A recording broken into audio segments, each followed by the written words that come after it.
Hola,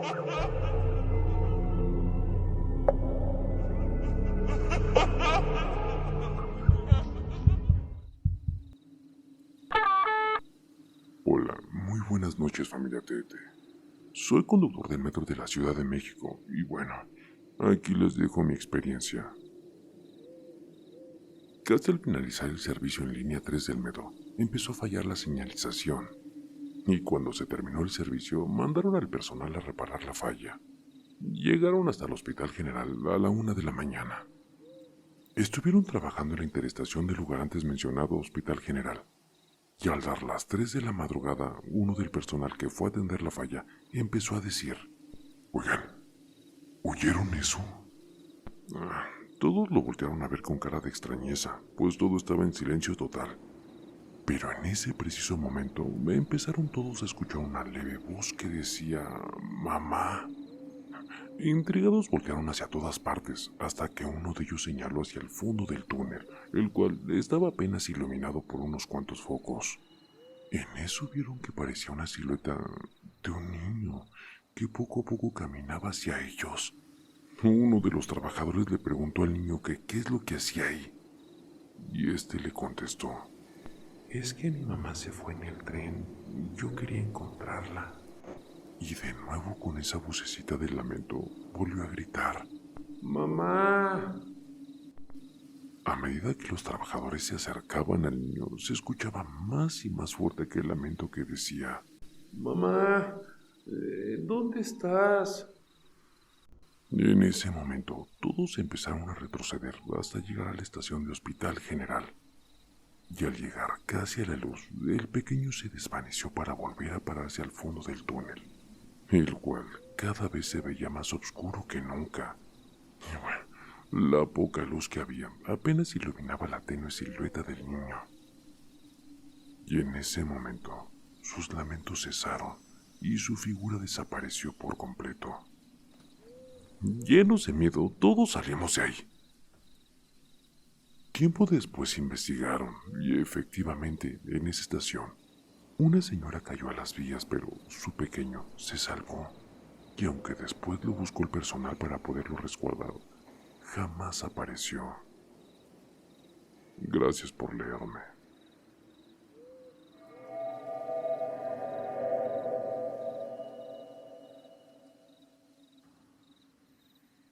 Hola, buenas noches, familia Tete.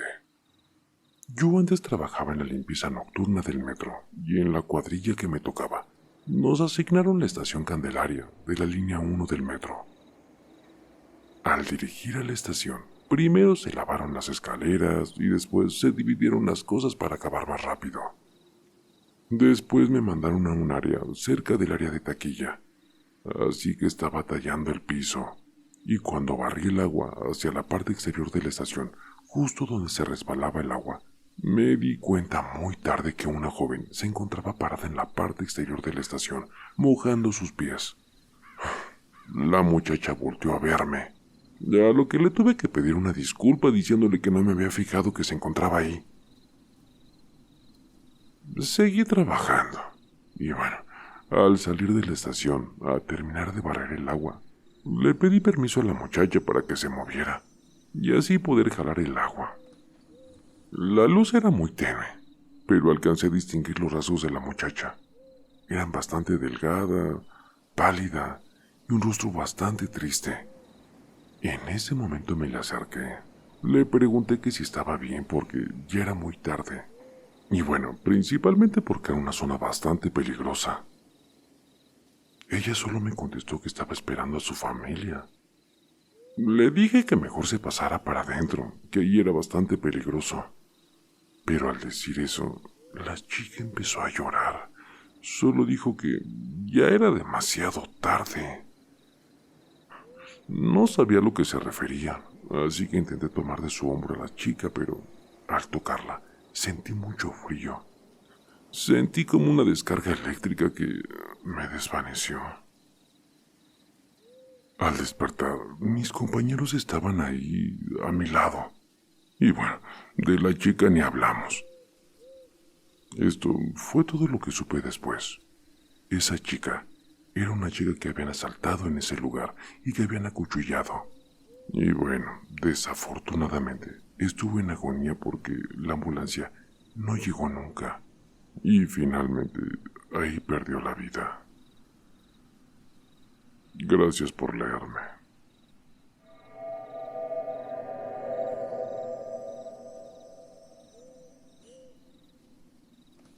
Hola, ¿cómo están, familia Tete? Soy su amigo, el conductor de la limusina naranja que les trae otro relato. Y que me tocó vivir en este mundo llamado Metro de la Ciudad de México. Ese día nuevamente me tocó ir a preparar mi tren para iniciar el servicio. Mis compañeros ya estaban cada uno en su tren.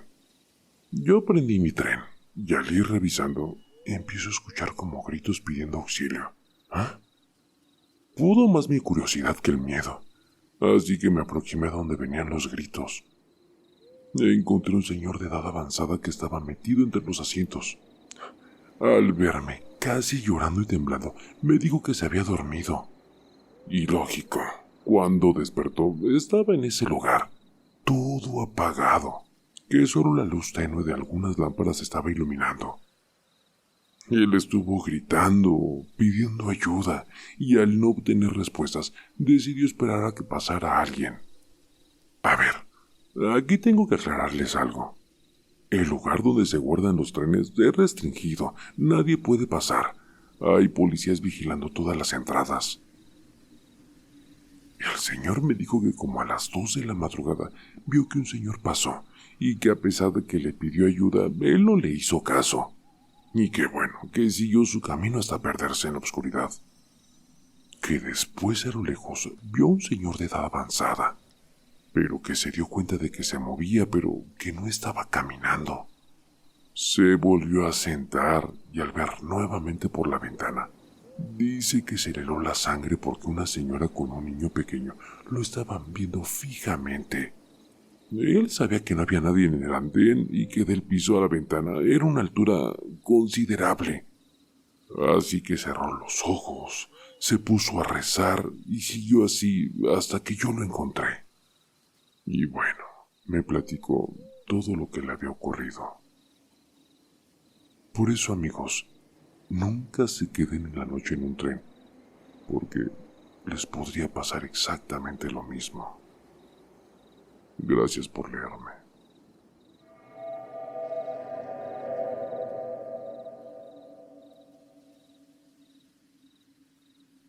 Hola, familia Tete. Buenas noches. Vivo en el Ajusco, al sur de la Ciudad de México, y soy un gran seguidor de TDT. Tengo una historia muy interesante que le pasó a uno de mis mejores amigos. Él se llama Fernando, y el relato es el siguiente. Estaba a las 8:30 de la noche, esperando en el metro de la Ciudad de México, en la estación Centro Médico de la línea 9, color café, con dirección a Tacubaya. Estaba en la parte final del andén. A lo lejos pude observar que venía el metro, ya que vi la luz delantera, y también pude sentir esa pequeña corriente de aire y el sonido que hace la interacción de las ruedas con las vías. Cuando, a unos 30 metros antes de que llegara el metro, inexplicablemente, siendo una situación bastante bizarra y extraña, el metro dio un giro a la izquierda, como si hiciera cambio de vías, pero este se metió a la pared. ¡Ah, chinga! Pues ¿cómo es posible? Eso no puede ser. El metro se metió a la pared, neta, fue a la pared.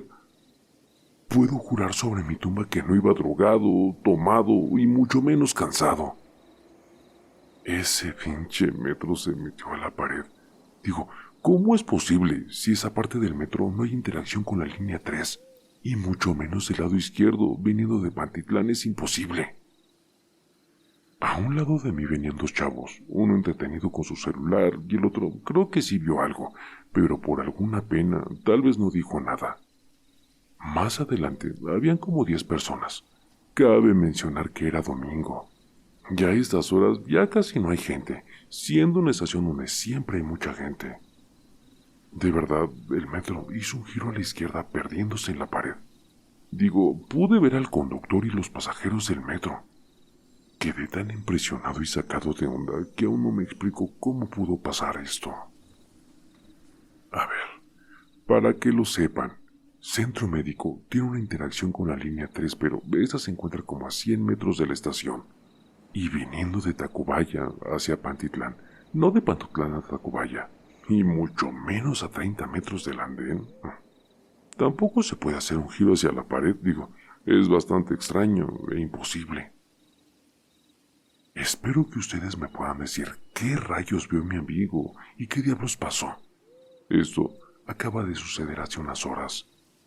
Gracias, Raúl, y saludos a la familia TDT. Un fuerte abrazo.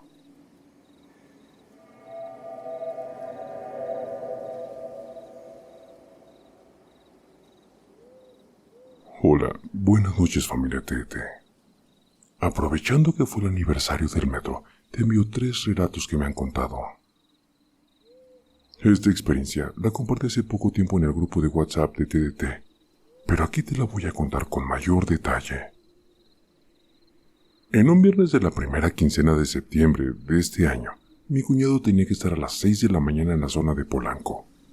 Tomó el primer tren de la línea 8 en la terminal Constitución de 1917 a las 5 de la mañana. Bajó en la estación de Atlixco para transbordar en la línea 12. Cambio de andén para pasar al sanitario que hay.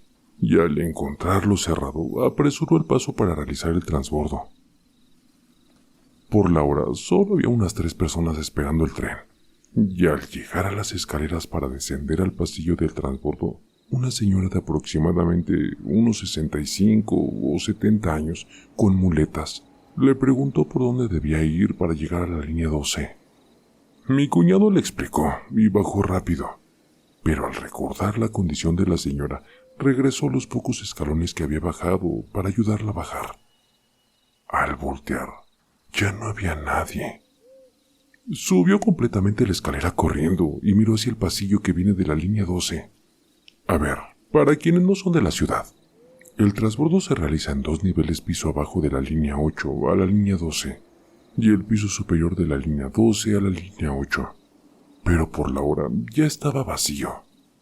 De hecho, caminó para ver si se había ido por arriba, pero al ver el pasillo en su totalidad, solo se veía una persona hasta el otro lado, pero sin ayudas ortopédicas. Al pensar que fue un fantasma, rápido se regresó y bajó las escaleras. Esperó que pasaran las personas del siguiente tren para no realizar el transbordo solo. Mi cuñado refiere a que no se veía ni indigente o sucia, sino como una persona que va de su trabajo, pero con un par de muletas. ¿Alguien de ustedes sabe qué pudo haber sido? Gracias por leerme.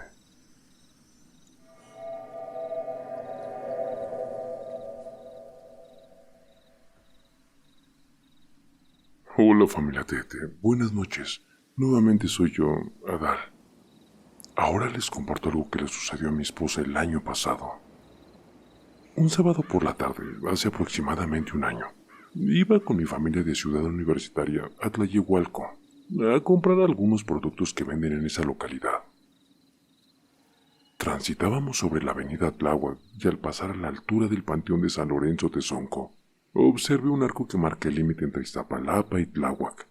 Bueno, siempre tuve la curiosidad de fotografiarlo, ya que tiene pintados los grifos, o sea, los escudos de la alcaldía y los pueblos originarios de Tláhuac, además de estar cerca de una de las fuentes que parecen peones de ajedrez. Tengo un gusto particular por los arcos de bienvenida y colecciono fotografías de los arcos de los pueblos donde he trabajado. Al no poder detenerme en ese lugar, avanzamos hasta el próximo retorno para regresar y meternos al estacionamiento de una plaza que casi está enfrente. En esa zona fue el lugar donde sucedió el accidente de la línea 12 del metro de la ciudad, ¿recuerdan? Pero al pasar frente a la estación donde los familiares colocaron el memorial de los fallecidos, mi esposa me preguntó si después podía pasar por ahí para ver las cruces y las fotos. Así que fotografiamos el arco, y al pasar por el punto exacto donde se derrumbó el viaducto elevado del metro, dice mi esposa que sintió bastante frío. En esos días estábamos viviendo una ola de calor, por lo que había una temperatura superior a los 30 grados. Al llegar al memorial, estábamos viendo las cruces y leyendo algunas cartas.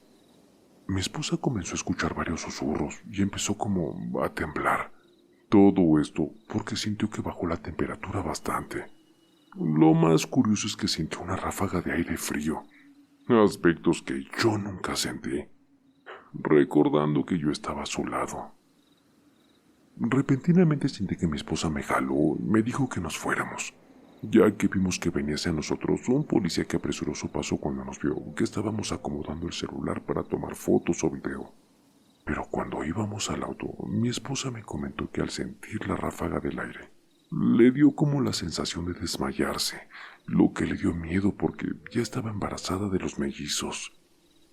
Ya en el auto, al pasar nuevamente enfrente del memorial, me dijo que sintió mucha tristeza y que escuchó más susurros.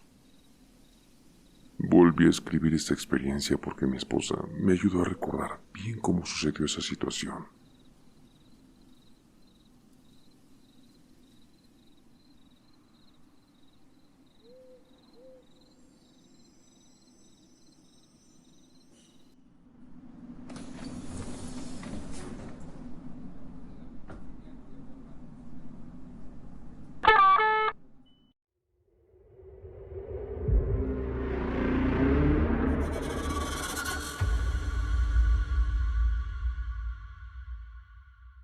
El terror está más cerca de lo que crees. Y no lo digo yo, lo dicen ellos. Escucha bien, Raúl, esto es para ti, con tu canal de terapia de terror, sí. Así es, relatos siniestros, historias escalofriantes, un podcast que te mantiene al filo emocionante. Pesadilla de terror, cada historia me atrapa. Raúl en YouTube llevándonos a otra escapa. Me enloqueces con tus cuentos del miedo, un suspenso intenso que me pone los pelos de punta.